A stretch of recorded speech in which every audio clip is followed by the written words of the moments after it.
Hey everybody, this is Jed Johnson. They call me Napalm, King of Pinch.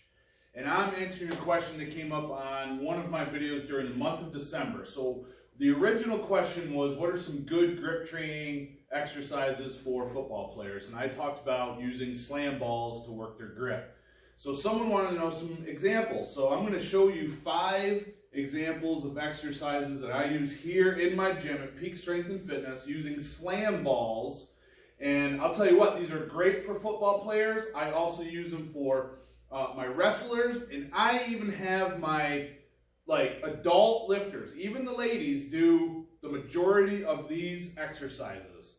So since I basically just came out of my office from sitting on my ass for like an hour, I'm not warmed up at all. So I'm going to start out with the lighter ones, all right?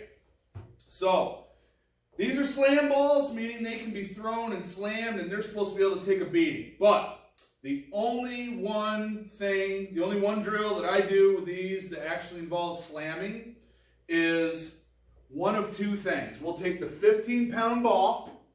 I'll have them start on the floor. They pick it up, they come over their head, and they slam it as hard as they can. The 2 variations that we do is I will time them for speed. So I'll have them do 10 repetitions as fast as they can. I even have my 9-year-old daughter do this. So it looks something like this. I want to bring it up. I want them throwing it down and getting it before it hits the ground. You know, hopefully they can catch it on the bounce. All right. So we see 15, 20-second times on that all the time, even below that. So that is that's one variation. The other one is I'll give them 30 seconds to do as many of those as they can, and I'm looking for hips locked out and ball clearly over the head. We call it the Medball World Heavyweight Championship Tournament, and the Swedish judge is very, very strict. So if that Swedish judge doesn't see space between the ball and the head, it doesn't count. Next, we'll do some Medball taps. That's it for slams. We don't go above the 15-pound ball for that because I'm afraid of someone damaging their elbow. That might not be a real concern, but I don't want it to happen either. So another thing that we'll do, a little core variation, is we'll start with the ball up, tap, tap, and notice there's some core control here, some balance, hips are getting worked, and the grip. Forearms. The reason that I like slam balls, they're basically an odd object. Oh, forgot that bar was there. They're basically an odd object. So gets your hands working like this. And with football players and wrestlers, a lot of times they've got to clench around someone and or like a gut wrench or tackles like this. For things where people have to grab on, we'll do thick bar stuff and pinching, but we do a lot of this stuff primarily. So overhead slams, side to side taps. Then we're going to graduate to heavier balls. So this one was just a 30. I think some of my stronger guys will use 45s and 60s for the taps. We usually do 10 per side. And then 3 variations. So sometimes we'll go over the shoulder, right? So maybe we'll do 3 or 5 over each shoulder. We have timed them, but for the most part, because I'm also doing other stuff with classes, I'm not there to be able to time the whole thing. So it's just kind of an honor system thing. So we're going over the shoulder 3 to 5 each side, depending on the strength level of the lifter. And what I'm looking for is, with the smaller kids, they'll pick it up here, they'll transition, and then they'll hand walk, they'll put it over the shoulder.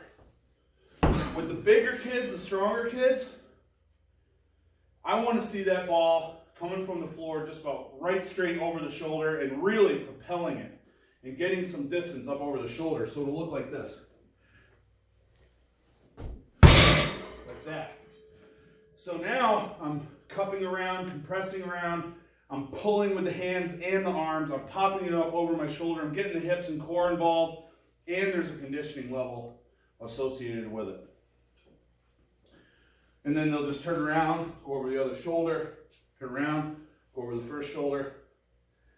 And sometimes we'll do combinations. Like I have one fella who's strong enough to get 3 and 3 with the 100, but it's going to take him like 5 minutes because he's a younger boy. So just today we did 1 and 1 with the 100 and then 2 and 2 with the 80.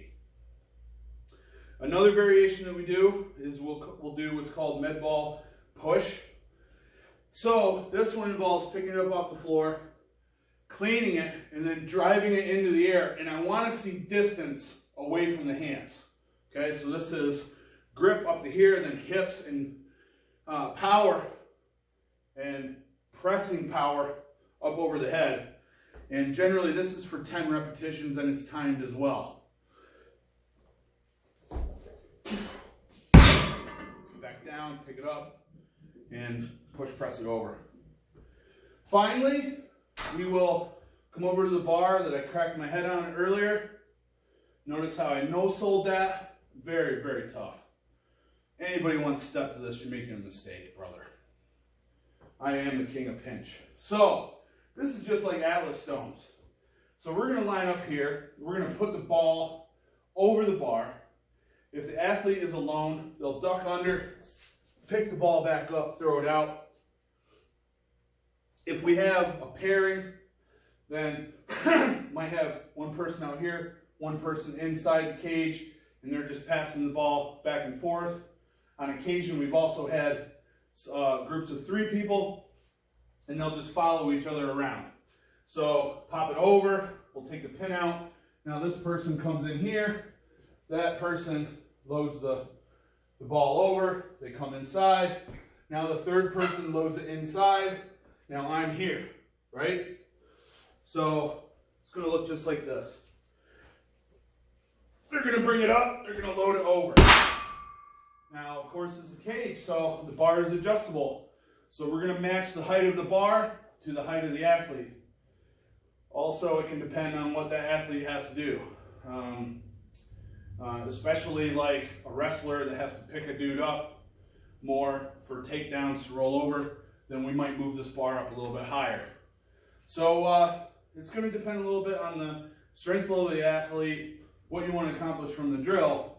But in my opinion, these are excellent drills for athletes to work the grip, and you're working it in a way that, no, the grip isn't isolated, right? We're not using a gripper or a block weight here, but the grip is being used in conjunction with the rest of the body, and those are some of the best ways to work your grip. So there's 5 exercise variations using slam balls.